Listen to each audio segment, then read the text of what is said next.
कृपां कुरु महादेवी सुतेषु प्रणतेषु च चरणाश्रयदानेन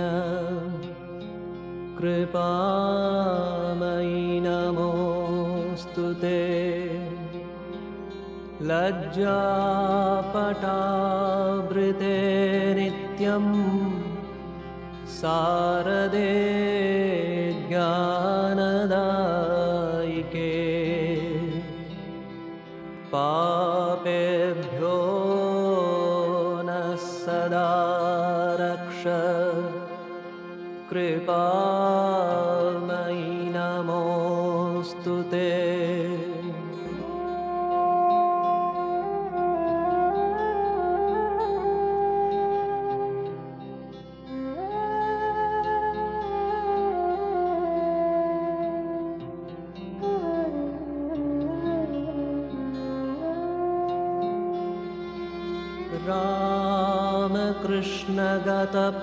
रामकृष्णगतप्राणान्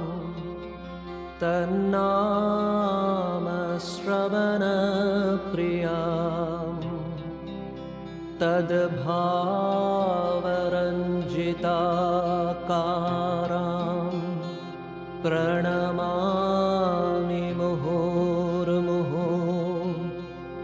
पवित्रं चरितं यस्या पवित्रं जीवनं तथा पवित्रता स्वरूपिण्यै तस्यै देव्यै नमो नमः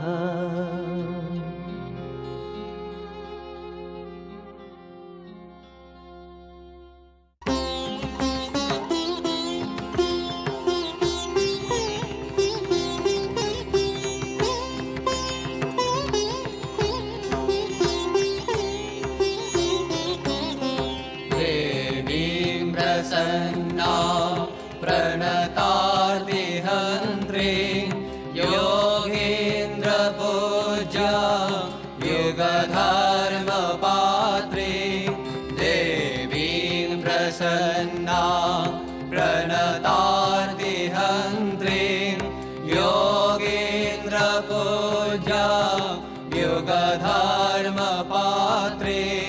तां शारदां भक्तिविज्ञानदात्रे तां शारदां भक्तिविज्ञानदात्रे दयास्वरूपां प्रणमामि नित्यं स्नेहेन बध्नासि मनः स्मदीयम् दोषानशेषान् सगुणीकरोषि अहेतुनानो दयसे सदोषान् अहेतुनानो दयसे सदोषान् स्वाङ्गे गृहीत्वा यदिदं विचित्रम् प्रसीद मातर् विनयेन याचे नित्यं भव स्नेहवती सुतेषु प्रेमैकबिन्दु चिरदग्धचित्ते प्रेमैकबिन्दु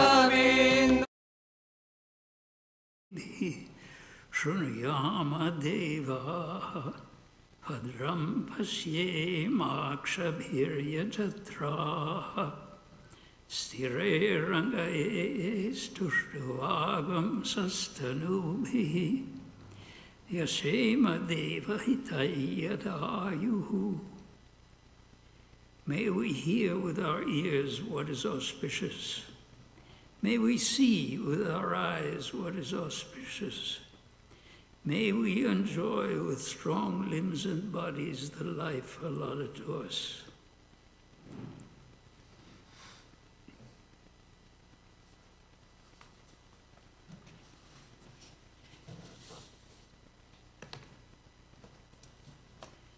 This is a lecture that was given on November 19th, 1950, by Swami Vedananda. It is called the Gita, the Universal Gospel. The subject this morning is the Gita, the Universal Gospel. I'm using the word gospel in a generally accepted sense of the present time, which is to indicate divine teachings. And probably I'm also using it a little in the old sense, that it is gospel good news. The Bhagavad Gita has gained in popularity with the passing of time, and it can be said that not a year passes in which we do not have a new translation or a new interpretation of the Gita in the English language.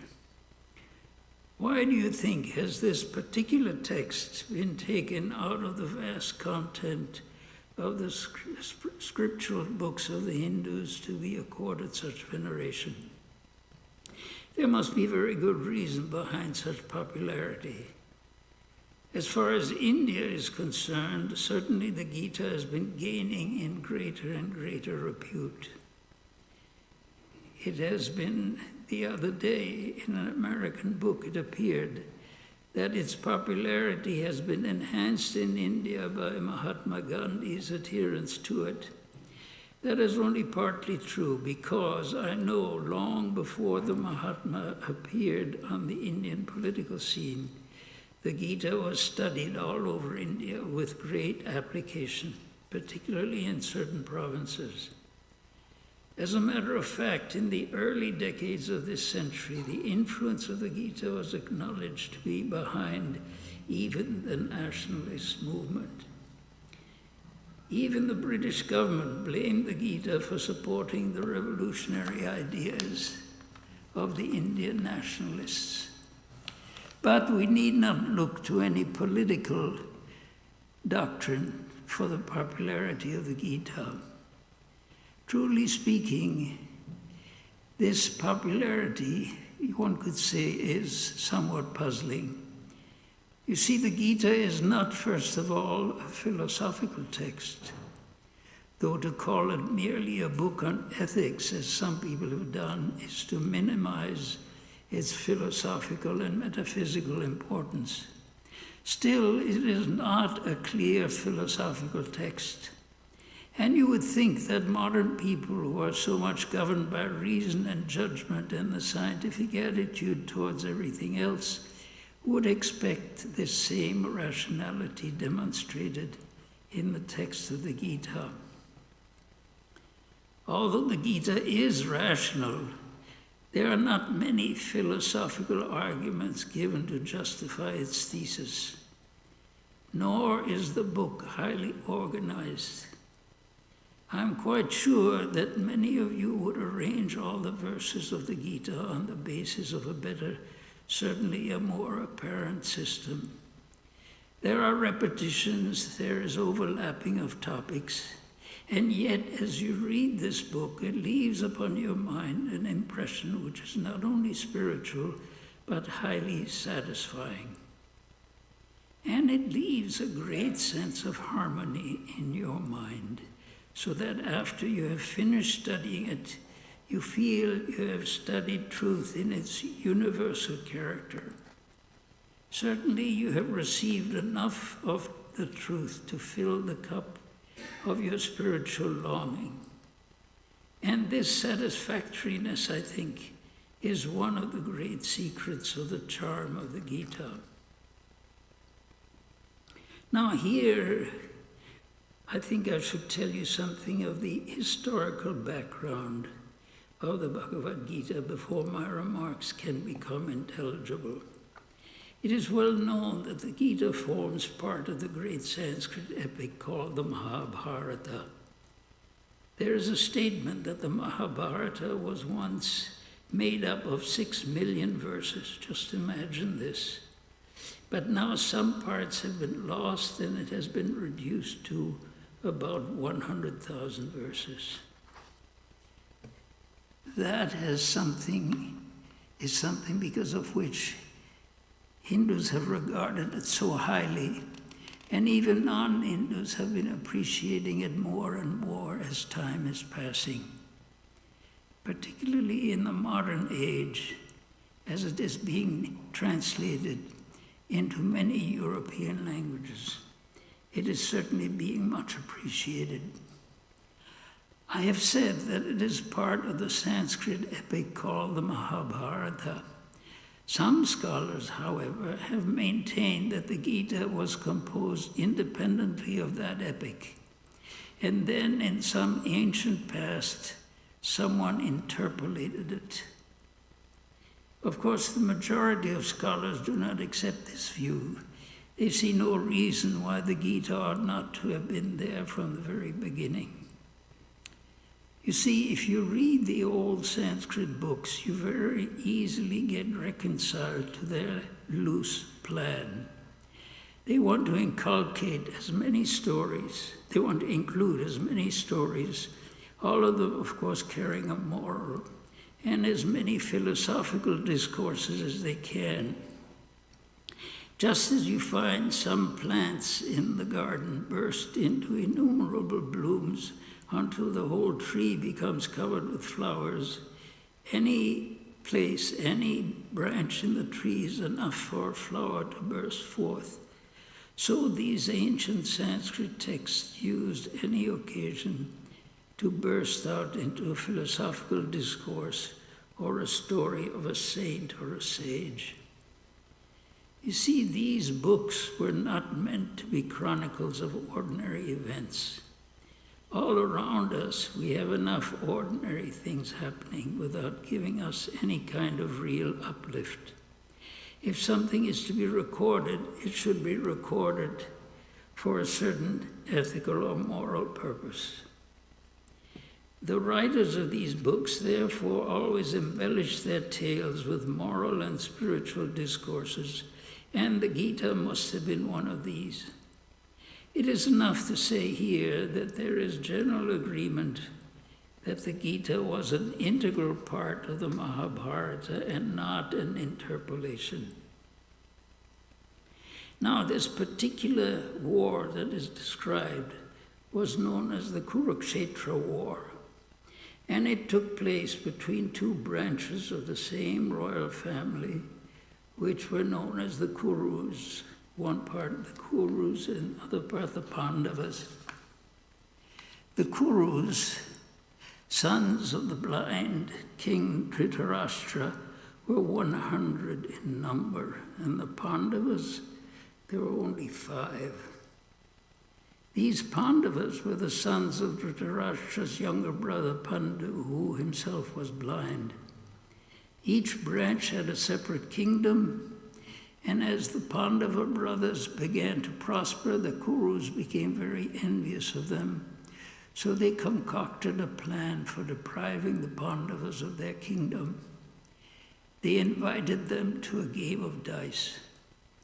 In those days, just as the Kshatriyas could not refuse any challenge on the battlefield without feeling completely ashamed, neither could they refuse such an invitation. But the dice were loaded. The Kurus had an uncle named Shakuni, which literally means vulture, which is, as it turned out, a very appropriate name. It was he who arranged to have the dice loaded. The Pandavas, who were more or less innocent in such matters, accepted the challenge and underwent repeated defeats. You see, the last bet was that the losers would have to go with their whole family into exile for 12 years and then remain in hiding for 1 year more. If during this year one of them was discovered, they must all again go for 12 years into the forest and 1 year of hiding. And so it would be repeated over and over again. The Pandavas, the sons of Pandu, agreed to this bet, and they lost. They placed their kingdom in the custody of their uncle Dhritarashtra and the 100 cousins, with the understanding naturally that after they returned, they would get the kingdom back. Well, they went through these 12 years of forest life. It was not pleasant. However, that part of the Mahabharata called the Vanaparva, or the Book of the Forest, in which that period is described as most beautiful. It contains many incidents and many philosophical discourses, and I sometimes think that it is the most dramatic book in the whole epic. After these 12 years, the Pandavas remained hidden for 1 year successfully. Then they claimed their kingdom, but the Kurus would not return it.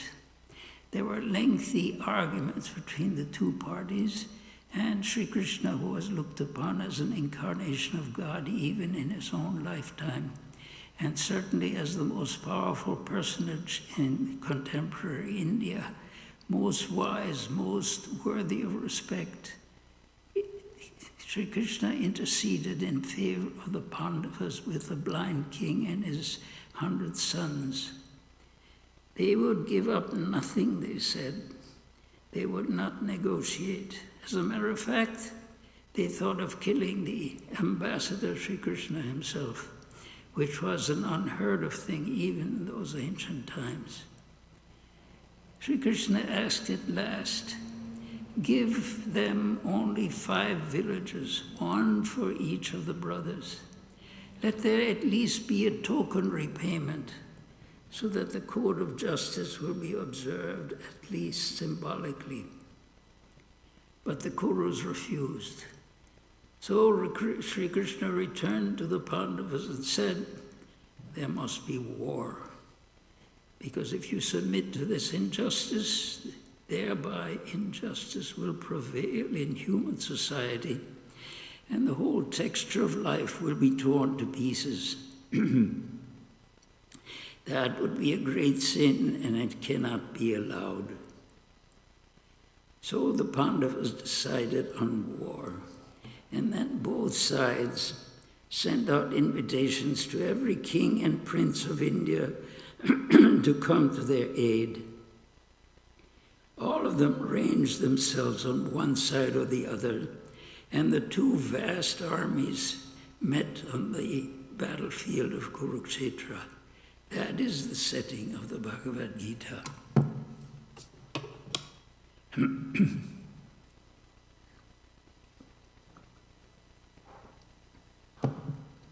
The very first chapter of the Gita begins with Dhritarashtra's inquiry as follows. What are my sons and my nephews doing right now, who are gathered now on this battlefield of Kurukshetra, which is the field of dharma, the field of virtue? O Sanjaya, tell me that. Dhritarashtra had not gone to the battlefield, and yet he expressed a sincere desire to know what is taking place between the two armies. It is said that a sage wanted to give him the power to see distant events, but Dhritarashtra, of course, did not want to see the destruction of his kinsmen. So the sage gave this power of vision to Sanjaya, one of the king's courtiers and relatives. Sanjaya sat in the palace near the king and was actually able to tell what was taking place at Kurukshetra, the scene of battle, which was some miles off from the capital. He then said, both sides have now ranged themselves opposite each other and are blowing their trumpets and conches and making all kinds of noise, as warlike people do. And these sounds rend the air with their tumult. Then he saw Sri Krishna driving Arjuna out between the two armies. Now Sri Krishna had offered to be Arjuna's charioteer. He had said, "I shall not bear arms in this war. I have known both sides, and both have asked me to join them, but I shall be your charioteer, O Arjuna." Arjuna was the third of the 5 Pandava brothers. He was particularly devoted to Sri Krishna. It is said that they had a great similarity of appearance and were in each other's company much of the time. All recognized that they were special friends, and not merely friends, since Sri Krishna was an incarnation of God and the very essence of wisdom and power. Arjuna's friendship for him also carried with it a great sense of reverence. There was no forgetting the fact that Arjuna was a devotee of Sri Krishna. We find in the Gita, Arjuna says, "I have taken refuge in you. I am your disciple. Teach me." There was the relationship of guru and disciple, but also a great friendship between the two of them.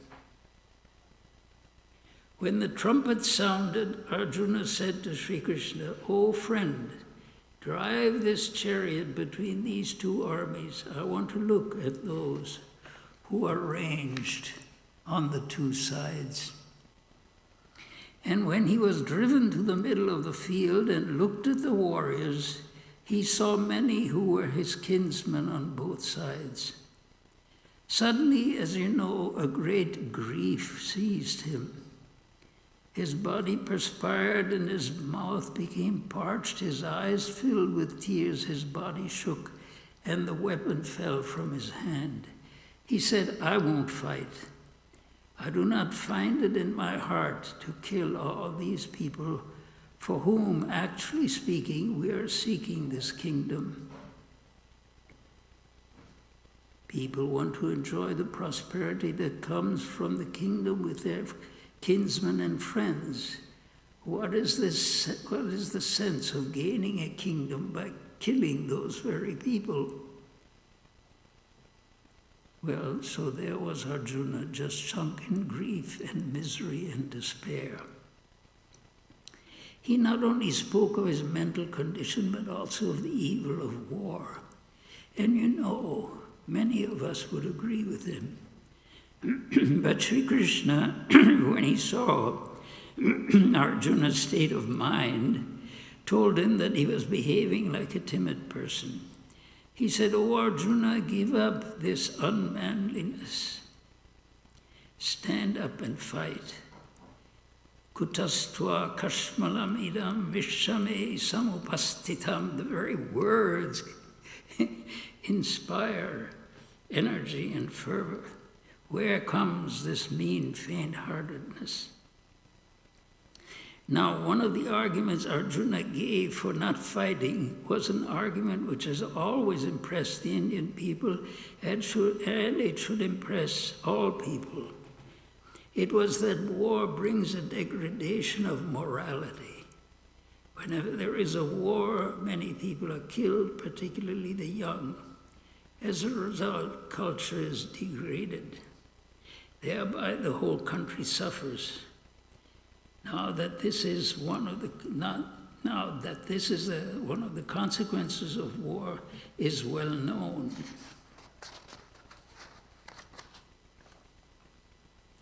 Well, evidently Sri Krishna heard Arjuna's arguments, but he gave no direct reply. Probably he thought that all this theoretical justification of not fighting had more of a psychological reason than a metaphysical one. Therefore, he did not bother about the metaphysical reason. But the psychological reason he fought. He saw that Arjuna was plunged in misery and despair. His mind had undergone a sudden change, and Sri Krishna didn't like it. He never treated this sudden type of conversion. He never trusted this sudden type of conversion. So he gave him a special pep talk to start with. "Give up this mean faint-heartedness and arise, O scorcher of your enemies." that I think that was quite the right approach. And Arjuna, the great warrior that he was probably the greatest fighter and general of his time. Arjuna understood that this condition of mind in which he was suddenly very gentle and sentimental about his kinsmen and others was not natural with him. And when Sri Krishna told him this, that he was talking learnedly but didn't know what he was talking about, that was, I think, the answer to the philosophical or theoretical reasons that Arjuna had given for not fighting this war. The legitimate question that we should ask here, however, is this. Suppose that war actually took place. Was the Gita itself composed by Sri Krishna? The words that are recorded as coming from the lips of Sri Krishna could not have been a literal report. It is unheard of that in the very beginning of a war, a person just stood in the middle of the opposing armies and gave a discourse which lasted nearly 3 hours. It just could not be. Yes, it is admitted that the book was composed by someone else. The composition is ascribed to a great sage and author of ancient India, whose name was Vedavyasa, to whom many books are ascribed. It is thought that Vedavyasa was a generic name, that is to say, it was assumed by various authors, and probably the name of the real author is not known. But whoever he might be, he who composed the Gita must have been an extraordinary person, must have had tremendous philosophical learning as well as spiritual insight. Then a further question here is this. Is it the author's own teaching which he has foisted upon Sri Krishna, or did the teaching come from Sri Krishna himself? The general opinion is that Sri Krishna must have been responsible for this teaching. And if you ask why, it is because all that has been told about Sri Krishna's life and teachings and doings supports the central teaching of the Bhagavad Gita. So I think it would be quite practical to assume that Sri Krishna must have told Arjuna some of the basic teachings within this short time in order to inspire him at the beginning of the first battle. And these afterwards became then well known and collected. The comparison may not be very opposite, however. Today you all read the Gettysburg speech of Abraham Lincoln after the Battle of Gettysburg. When it was given, it lasted just a few minutes and did not leave much impression. The speaker himself, Lincoln, was not much satisfied with it. But as it was published and read, it began to assume greater and greater importance. Until today, you think it is almost the mantra of democracy, as if it is a divine pronouncement embodying the very essence of democracy. Sometimes, such a thing happens. And the Gita originally must have been a discourse of that type. No doubt, in order to develop its theme, many more details were added from Sri Krishna's own teachings, which were not given at this time of the Kurukshetra war. And thus we have the Bhagavad Gita. Now you may ask, why did this Gita begin in such a strange way? You would not like to speak of a spiritual or religious doctrine against the background of war. Of course, one could give the obvious reason and say, well, it happened that way, and what can you do? After all, since the book was written as a part of the Mahabharata, which itself has its central theme, this war between these two houses, how can you avoid that this should happen? It is bound to be there. No, that is not a sufficient reason. You see, the discourse could have been composed omitting this war theme. And today you would be reading the Gita innocently without knowing where from it had been taken, and would never dream it had the background of a war. But war is the background of the teaching of the Gita, and throughout the whole discourse, you find Sri Krishna punctuating his spiritual teachings with the idea of fighting, as if he who composed the Gita did not want us to forget the fact that the background of this teaching is the battlefield. The commentators, the interpreters of the Gita, could not forget it, so they wondered why it had to be so. Some have said that you should take the Gita as an allegory. Certainly a world teacher could not ask us to fight and kill. That could not be a supreme teaching. Certainly the Gita, which teaches so many wonderful things, could not be associated with killing. When Sri Krishna asked Arjuna to stand up and fight, what he meant was an inner fight. This body is Kurukshetra. Some of our faculties and thoughts and emotions are the Kurus and others are the Pandavas. The Kurus stand for the evil tendencies, worldly tendencies, tendencies toward ignorance, and the good moral and spiritual tendencies are the Pandavas. To begin with, they are of course few in number, but then the Lord is on their side. He guides the general Arjuna, who is the conscience. Between these two sets of tendencies, the fight is to go on until victory has been attained. What is the wonder, therefore, that the composer of the Gita should remind us from time to time of the fact that we must fight? Of course, we are fighting an inner war. Nobody can deny that spiritual seeking is a war, because it is through struggle, great struggle, and through the vanquishing of one side of our so-called nature that we attain to this ultimate victory, which is the realization of God, or God vision, or as it is called, illumination, by whatever term you want to call it. So some have said that the Gita should be accepted as really nothing but an allegory. There have been many more commentators who have taken it literally, however, and there are those among them who believe that you can give both interpretations, because after all, everybody knows that you can take everything you experience as a literal fact and also as a symbolical fact.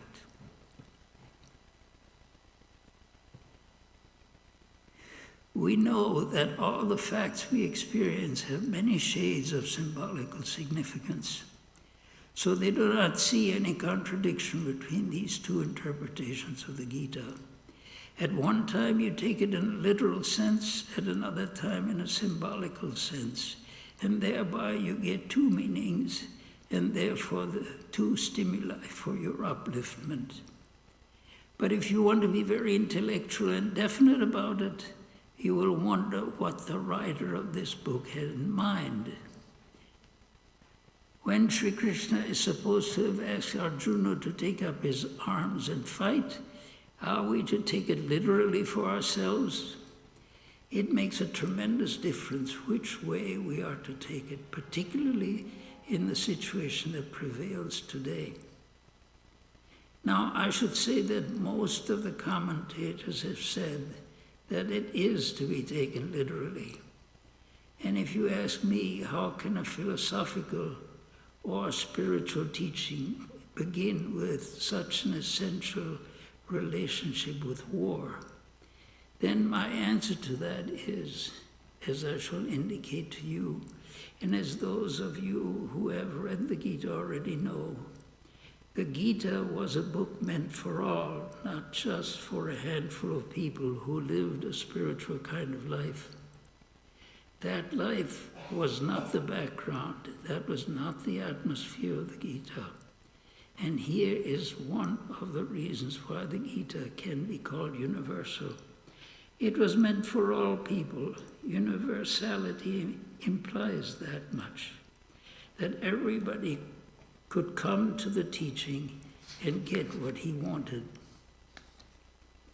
The religion to be universal should be such that everyone, in whatever condition, whatever their spiritual talents or developments are, should be able to come to it and find what they want.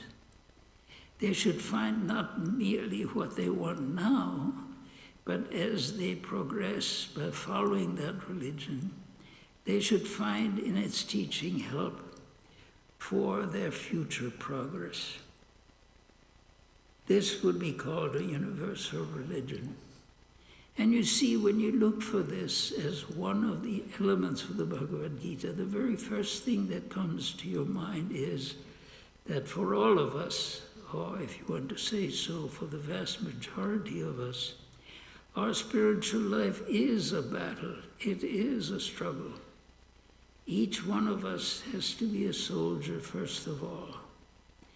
Remember what Christ said, I do not bring peace, I bring a sword. Christ was a prophet, and he said, I bring you a sword. Priests will tell you, oh, never mind, go to church or bathe in this river and repeat this formula, and then they will promise that after you die, you will go to the place the Lord has kept for you. Tell me, if they were right, why do you find that civilization following in their footsteps is sinking into despair? Why are the people who have followed their instructions not able to prevail against evil? There is something very out of focus here. And Sri Krishna knew this. And why do I say that? Because he had tremendous sympathy for all kinds of people. Tremendous sympathy. Of all, he was the friend. He was that kind of a friend who, taking a person where he is, could put something into him by which that person would become transformed. No word of condemnation anywhere, no word. The Lord is the friend of all.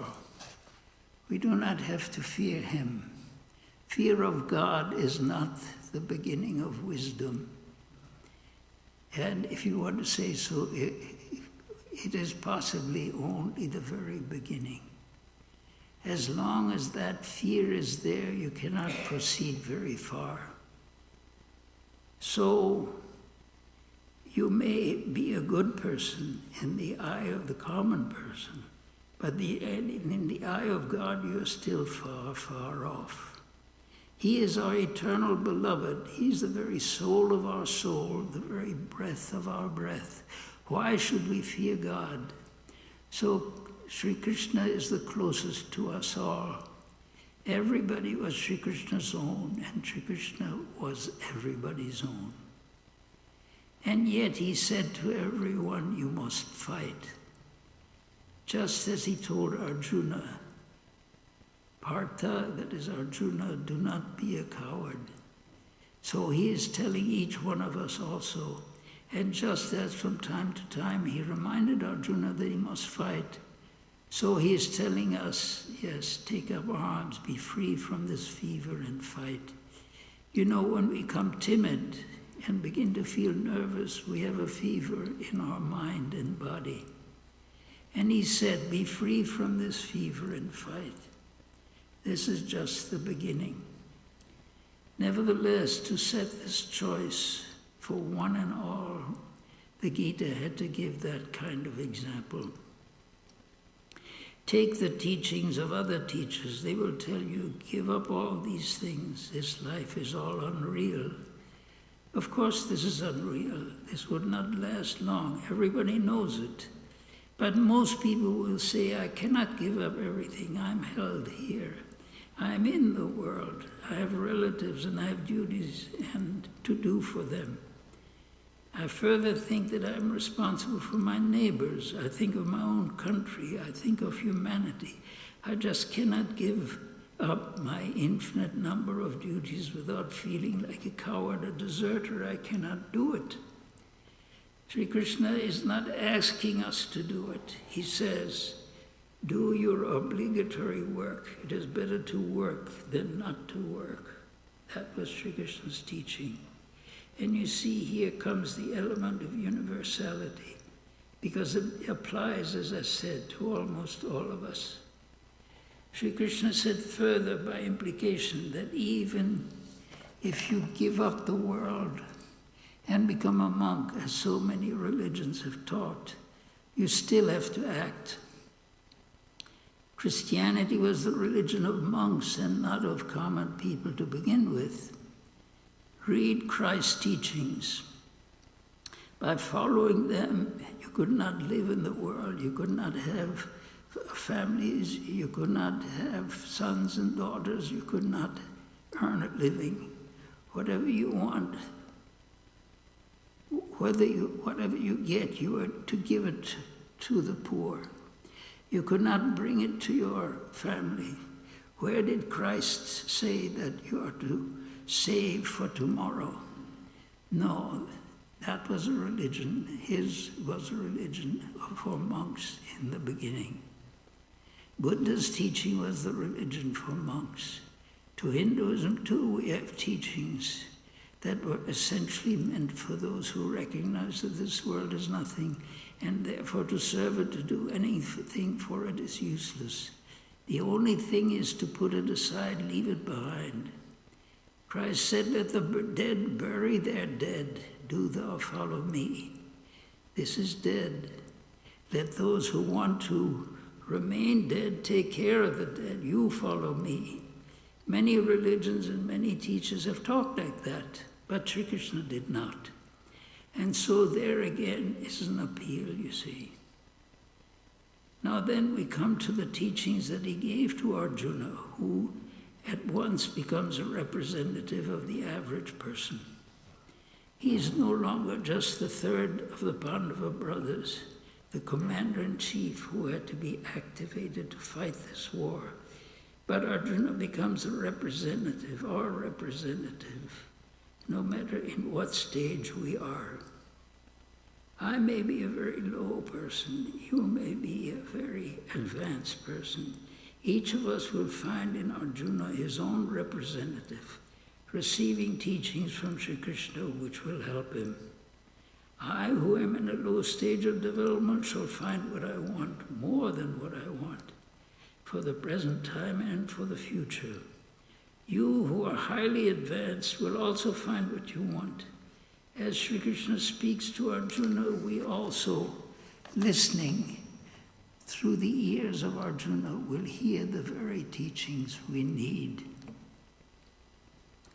When we come to the actual teaching of Sri Krishna, we have already entered into the second chapter of the Gita.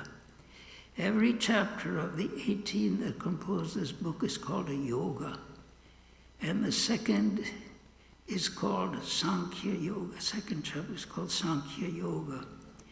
What is Sankhya? Sankhya is the name of a certain philosophical system in India.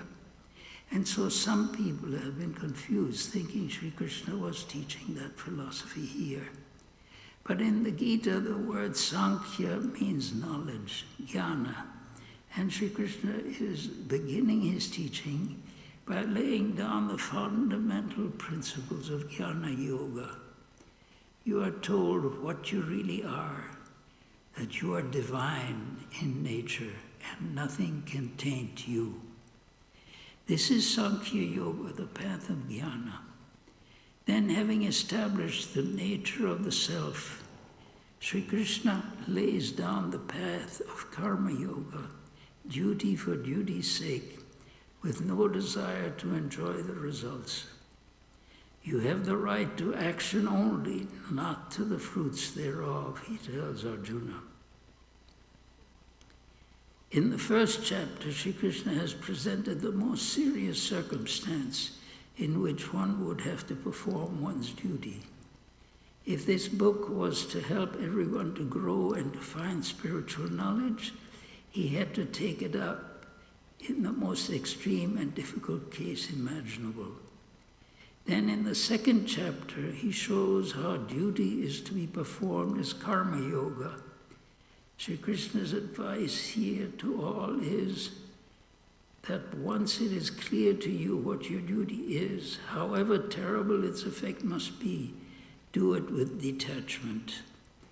For Arjuna, duty meant the very destruction of the foundation of Indian life by killing almost all of the warriors at Kurukshetra. So I feel, and I am fully convinced, that is Swami Ashokananda speaking, so I feel and I'm fully convinced, at least from the practical point of view, that even if a person is an ethical person, a very considerate person, he will often be placed in a position where he will find that the action he must do is not absolutely ethical, absolutely innocent. He should try to make it innocent, but still he will find, as Sri Krishna said plainly, there cannot be any fire without some smoke. Therefore, there cannot be any action altogether good without a particle of evil in it. So first of all, you see your duty in relation to your position. Here you will ask, now admitting that some duties have evil in them, I'm still faced with a moral question that if I do an evil deed, my mind will be contaminated by it. Then how about my spiritual life? That is where the very essence of the path of karma yoga comes. And what did Sri Krishna say? Through the study of the mind of man, he found the way to be untouched by any action, and it required very deep insight. He himself pointed out that the process of action, the ramification, the results of action, is complex and deep. When you do something, how far it goes and what effect it has on your being, on your mind, on your psyche, you do not know. There are deep complications. It is just like a tree that you have planted. On the surface, you can't see what a ramification of roots there has been, but Sri Krishna found this fact. When a person seeks the fruit of his action only for himself, then even a good deed becomes binding. And if he does not seek the fruit of action for himself, even if there is some evil in the action he was doing, he will still remain untouched by it. That is the secret of karma yoga, and that is a most profound secret. Although we find traces of this teaching in some of the Upanishads, for the first time in world history, Sri Krishna was the one who told mankind the secret of action, and thereby transformed man's life altogether. A soldier fighting on the battlefield is in a righteous cause, if he followed the teaching of Sri Krishna, would then not be fighting. He would be actually practicing spirituality. The banker counting his money in his bank and realizing his profit would still be practicing religion, spirituality, if he did not covet the fruit of his action for himself. When you do things in this spirit without craving any result, you at once become illumined. We have to learn to do it. The Lord Sri Krishna knew that all would not become impassioned in the pursuit of the truth. He was the gracious Lord, and so he proposed different steps. He said, after you have done anything, offer the results to me.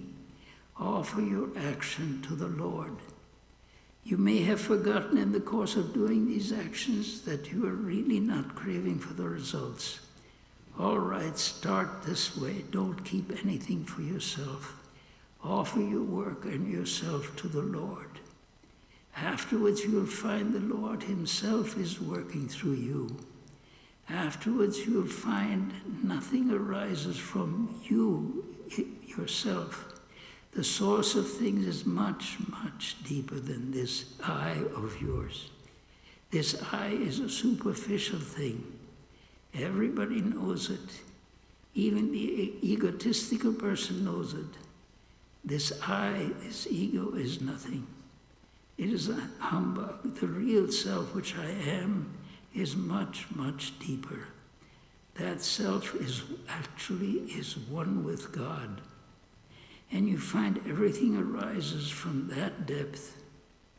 You see, when you become established a little bit in this karma yoga, you'll find everything arises from there.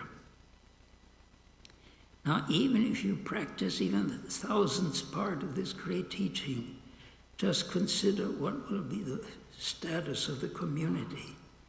You will not all have to run into the forest to become hermits, no. You will go on doing the same things you are doing, but there will not be any confusion about it. Then just consider what your life will be like. You will be just like flaming spirit. You will not be a coward. He who practices the teaching of Sri Krishna is never a coward. He's a spirited person, and that is what we shall be if we practice this karma yoga.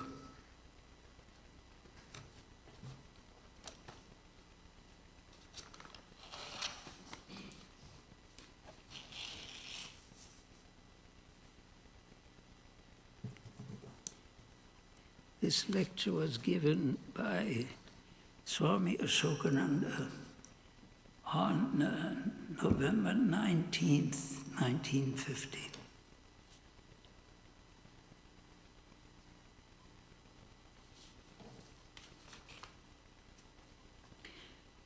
The subject for next Sunday is Approaching the Divine as Mother, the feminine face of God.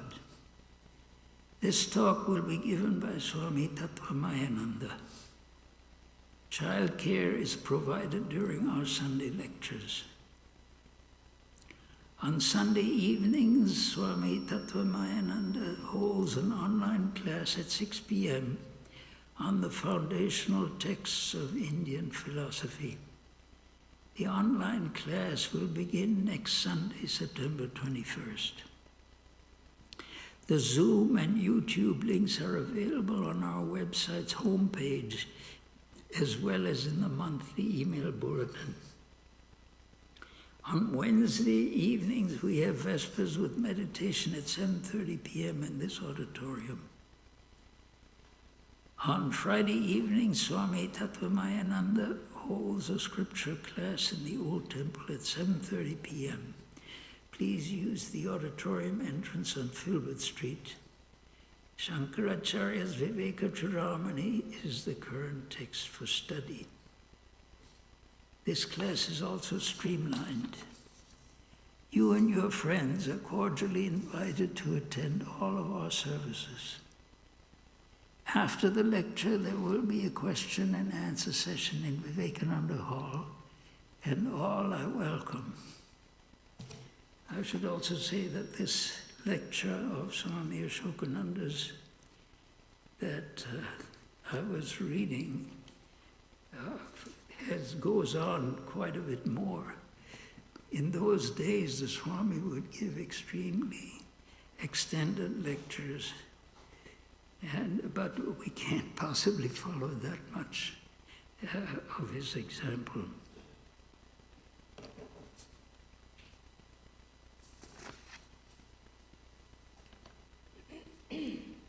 Om Yo Shanti Antariksham Shanti Prithivi Shanti Apos Shanti Roshadaya Shanti Vanaspataya Shanti Vishve Deva Shanti Brahma Shanti Sarvam Shanti Shantireva Shanti Sama Shantiredi Om Shanti Shanti Shanti. Om, peace is in heaven, Peace is in the sky, on the earth, and in the waters. The herbs, the plants, and the trees are full of peace. The gods are peaceful. Everything in the universe is pervaded by peace. May that infinite, universal peace enter our soul and being. Om, peace, peace, peace be unto us all.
আমি মন্ত্র তন্ত্র কিছুই জানি নে মা, আমি মন্ত্র তন্ত্র কিছুই জানি নে মা, শুধু যাও জেনেছি সেটুক হলো এই, তোরে ডাকার মতো ডাকতে যদি পারি, তোরে ডাকার মতো ডাকতে যদি পারি, তবে আসবি নে তোর এমন সাধ্য নেই।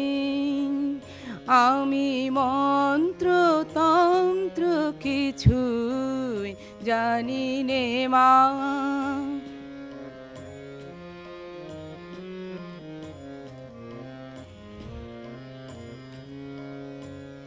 যদি তোর ও মন্দিরের দ্বারে তোমার লাগি কাঁদি অঝোর ধারে, যদি নয়ন হতে লুপ্ত ভুবন হয়, সে অশ্রুতে তবু আমার কাছে আসবি নে তোর এমন সাধ্য নেই, ও মা তোর এমন সাধ্য নেই।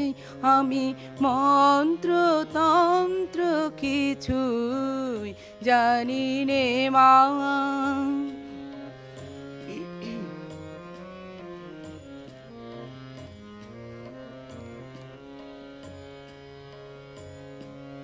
জানি আমার অনেক আছে দোষ, তবু মাগো তোমায় ভালোবাসি, আমি নয়ন মুদেও দেখতে সদাই পাই তোমারি ওই ভুবন মোহন হাসি। জানি আমার অনেক আছে দোষ, তবু মাগো তোমায় ভালোবাসি, আমি নয়ন মুদেও দেখতে সদাই পাই তোমারি ওই ভুবন মোহন হাসি।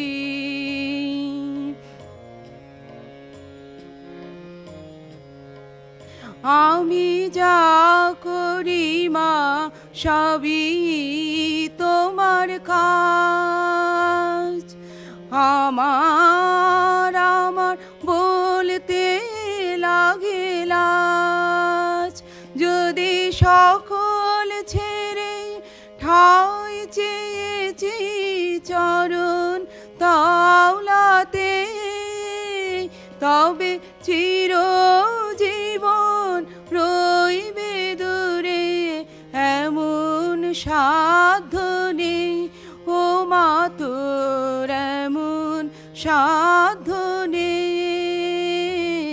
আমি মন্ত্র তন্ত্র কিছুই জানি নে মা, শুধু যাও জেনেছি সেটুক হলো